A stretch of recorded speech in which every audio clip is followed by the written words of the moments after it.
The rules are simple, I declared, projecting a confidence I was miles away from feeling. My hand was slick with sweat where I gripped the ceramic gnome. This is Gary, I patted its stupid red hat. Gary the gnome is the key. It's a game of reverse hide-and-seek. One person, the gnome keeper, hides with Gary inside the cabin. Everyone else counts to 100, then you come looking. Last person to find the keeper has to strip to their underwear and swim across the lake at dawn. A chorus of whoops and groans went through the crowd. The dare was just the right blend of embarrassing and legendary to hook them.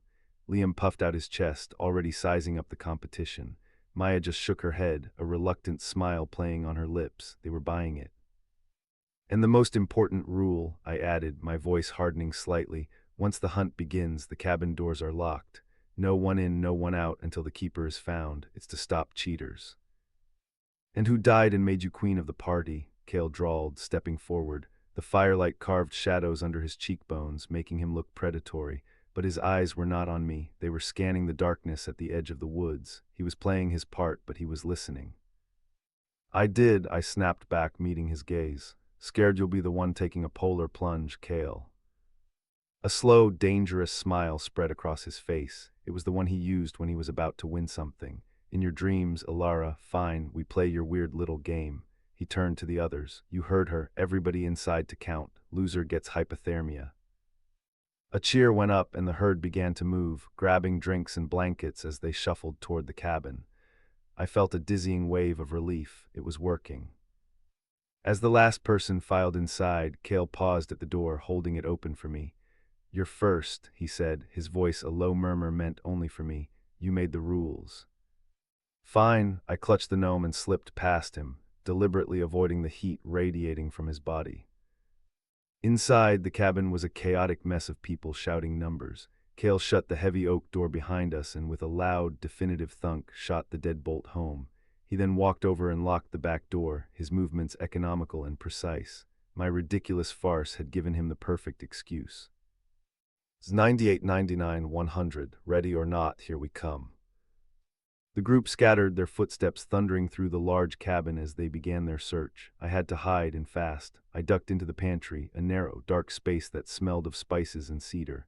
I wedged myself behind a stack of canned goods, pulling the door almost completely shut and plunging myself into near-total darkness. I held my breath, listening. The house fell into a tense, playful silence, punctuated by muffled whispers and the creak of floorboards. But beneath it, I was listening for another sound, a scratching at the door, a howl. The pantry door creaked open. A large silhouette blocked the light from the kitchen. Found you. Kael, of course. He stepped inside, pulling the door shut behind him and trapping us together in the suffocating darkness. The space was so suffocatingly tight his arm pressed against mine, from shoulder to elbow. Heat bloomed from the contact, a potent shock that had nothing to do with fear and everything to do with him. The air grew thin, heavy with the scent of cedar and something else uniquely Kael. Wood smoke, aged whiskey, and a wild, masculine musk that threatened to crawl under my skin and stay there. I could feel the warmth of his breath near my temple. He did not move to leave. He did not call out to the others that he had found me. He just stood there, his presence an oppressive weight. Cut the crap, Elara, he whispered, his voice a low vibration that I felt in my bones. What's really out there? What are you so afraid of? Before I could answer, a scream ripped through the night. It was not one of the girls inside playing around. It came from outside. It was high and thin and choked with terror, and it was cut off with a sickening, wet crunch. Silence descended upon the cabin.